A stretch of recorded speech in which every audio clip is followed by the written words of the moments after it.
Hello guys, welcome to my YouTube channel.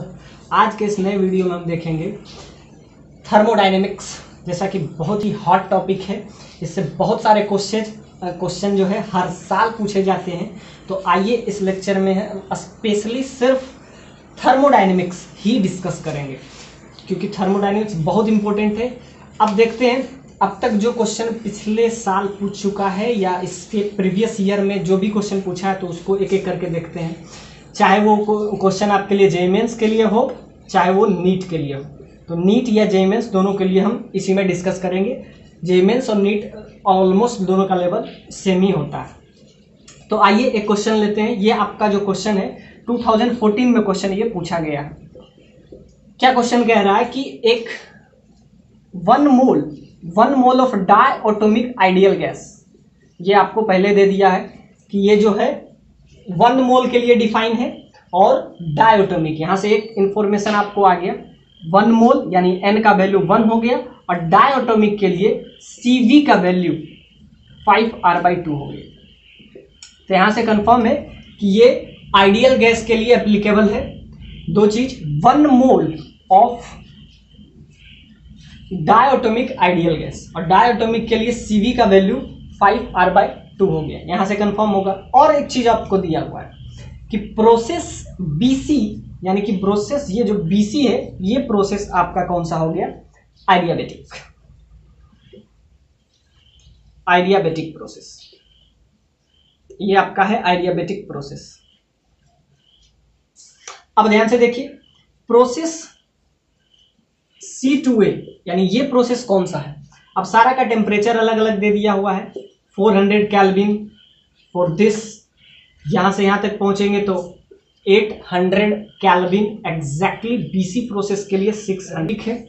और C से A, अब देखिए कि C से A जाने में कौन सा प्रोसेस है। अब इधर आपको दिया हुआ है, ये आपका प्रेशर, ये आपका प्रेशर है, ये आपका वॉल्यूम है। वॉल्यूम और प्रेशर के बीच में आपको सिंपली ग्राफ दिया हुआ है। तो इधर जब भी हम जाएंगे, राइट साइड जा रहे हैं, तो क्या हो रहा है? वॉल्यूम घट रहा है बट प्रेशर कांस्टेंट है। तो जब प्रेशर कांस्टेंट होता है, तो प्रोसेस हो जाता है आइसोबैरिक प्रोसेस। तो ये आपका हो जाएगा आइसोबैरिक प्रोसेस। जब, और इसमें क्या हो रहा है? वॉल्यूम डिक्रीजेस,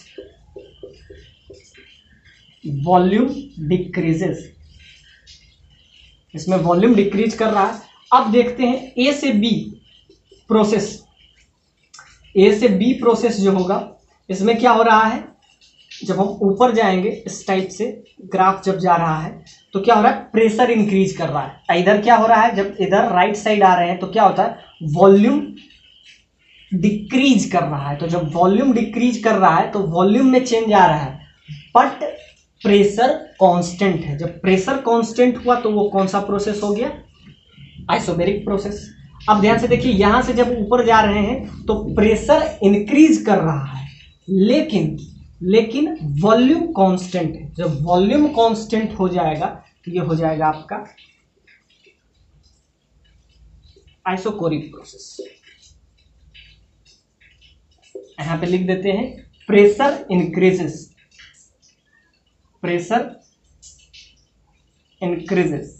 तो प्रेशर क्या हो रहा है? इंक्रीज हो रहा है। अब प्रोसेस BC के लिए बोल ही दिया है कि प्रोसेस BC जो है, ये कौन सा प्रोसेस है? आपका आइडियाबेटिक प्रोसेस। ये आइडियाबेटिक प्रोसेस है। और आइडियाबेटिक प्रोसेस में क्या है? तो आइडियाबेटिक प्रोसेस में मतलब बाहर से टेम्परेचर, मतलब बाहर से कोई लेना देना नहीं रहेगा। मतलब यहां इस प्रोसेस में जो भी होगा, मतलब डेल्टा H, इसमें आप ये डेल्टा U, ये तो आपका इंटरनल एनर्जी है, तो इसमें हर चीज चेंज करेगा, लेकिन इसका बाहर के टेम्परेचर से, बाहर से इसको कोई लेना देना नहीं होगा। किस प्रोसेस में? आइडियाबेटिक प्रोसेस। तो हम अभी सारा प्रोसेस देखें, आइसोबैरिक, आइसोकोरिक, आइडियाबेटिक। अब एक प्रोसेस और बच गया है, रिवीजन के तौर पे हम उसको भी बता देते हैं। वो होता है आपका आइसोथर्मल प्रोसेस। अब इसमें कोई आइसोथर्मल प्रोसेस नहीं है। आइसोथर्मल प्रोसेस वो होता है जिसमें टेम्परेचर कांस्टेंट होता है। तो ये कब होगा, जब टेम्परेचर कांस्टेंट हो, मतलब इसमें टेम्परेचर चेंज नहीं करे। तो इसमें सब में टेम्परेचर चेंज कर रहा है। इस प्रोसेस में 400 है एग्जैक्टली, इस प्रोसेस से इस प्रोसेस यहाँ तक पहुंचिएगा तो आपका 800 हो जाएगा, और यहाँ से यहाँ पहुंचिएगा तो आपका 600 हो जाएगा। मतलब टेम्परेचर चेंज कर रहा है, मतलब इसमें कोई भी प्रोसेस आइसोथर्मल प्रोसेस नहीं होगा, क्योंकि टेम्परेचर नहीं चेंज, और टेम्परेचर अगर चेंज नहीं करेगा तो आप याद रखिएगा डेल्टा यू मतलब इंटरनल एनर्जी। इसमें क्वेश्चन भी पूछा है सारा इंटरनल एनर्जी, उसके इंटरनल एनर्जी क्या हो जाएगा, जीरो। किस प्रोसेस के लिए, आइसोथर्मल के लिए, क्योंकि डेल्टा यू का वैल्यू जो होता है उसका वैल्यू होता है N C B delta T. अब ध्यान से देखिए, अगर उसका डेल्टा टी आइसोथर्मल प्रोसेस में होगा तो टेम्परेचर कांस्टेंट होगा, और अगर टेम्परेचर कांस्टेंट होगा तो डेल्टा टी क्या होता है, temperature final minus temperature initial, यानी final temperature minus initial temperature. और अगर चेंज नहीं किया तो इनिशियल और फाइनल दोनों सेम ही होगा, तो डेल्टा टी का वैल्यू जीरो होगा। और अगर डेल्टा टी इसमें जीरो हो गया तो इंटरनल एनर्जी क्या हो जाएगा, जीरो। किस प्रोसेस के लिए, ये isothermal, it is only for isothermal process, internal energy becomes zero for isothermal process. लेकिन इसमें कोई भी आइसोथर्मल प्रोसेस नहीं है, तो डेल्टा यू का वैल्यू किसी भी प्रोसेस के लिए जीरो तो नहीं होगा। अब ध्यान से देखिए, ये जो प्रोसेस आपको दिख रहा है ये एक साइक्लिक प्रोसेस है। This is the cyclic process. Cyclic process मतलब ये चलता रहेगा। अब इस पॉइंट से, ए पॉइंट से आकर आप शुरू किए तो ए से बी जाएगा, बी से सी जाएगा, फिर सी से ए आ जाएगा, यानी कि ए से बी गया, बी से सी गया, फिर वापस से ए से ए ही में पहुंच गया। तो ये जो प्रोसेस होता है इसको कहते हैं साइक्लिक प्रोसेस। ये आपका हो जाएगा साइक्लिक प्रोसेस। और साइक्लिक प्रोसेस के लिए याद रखेंगे डेल्टा यू टोटल, या इसको नेट जो भी पढ़िए, डेल्टा यू यानी कि टोटल इंटरनल एनर्जी क्या हो जाएगा, जीरो के बराबर हो जाएगा। तो ध्यान दे दीजिए, जब ये साइक्लिक प्रोसेस में रहेगा तो total energy, total internal energy, total internal energy, total energy, total internal energy becomes zero.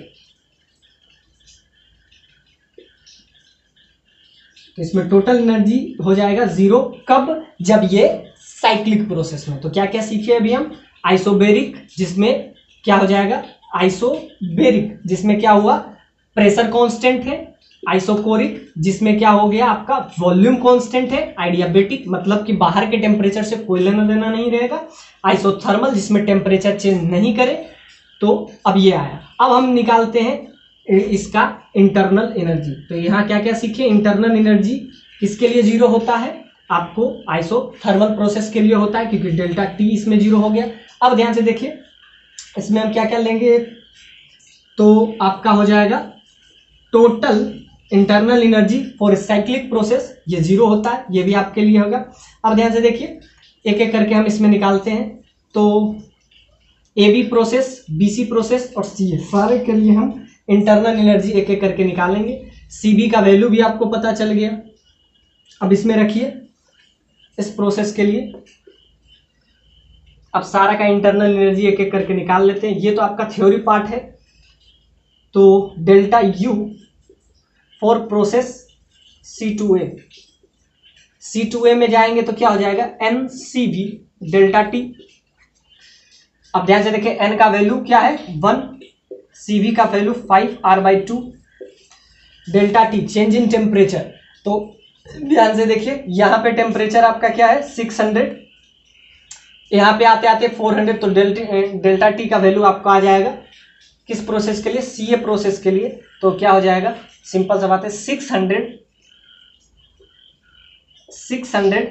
इस पॉइंट पे 600 और यहां तक पहुंचते पहुंचते 400, तो 600 के माइनस 400 के, तो यहां से आपका आ जाएगा 5R/2 इंटू 200 के।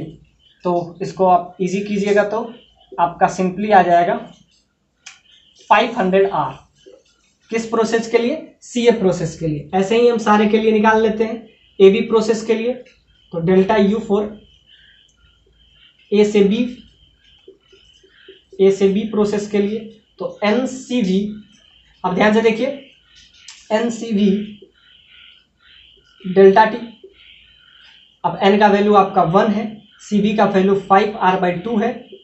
टेम्परेचर चेंज कितना हो रहा है? यहाँ पे 400 है और वहाँ पे 800, सो 800K minus 400K, so you will get 5R/2 into 400K, so you will find 200 into 1000R। 1000R। अब एक प्रोसेस और बचा आपका आइडियाबैटिक प्रोसेस।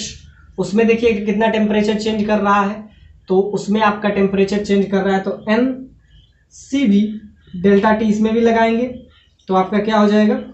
एन का वैल्यू 1, सी वी का वैल्यू 5R/2। ये प्रोसेस हो जाएगा डेल्टा यू का value for adiabatic process that is B2C। तो यहाँ पे आपको चेंज इन टेम्परेचर हो जाएगा आपका 800 माइनस 600,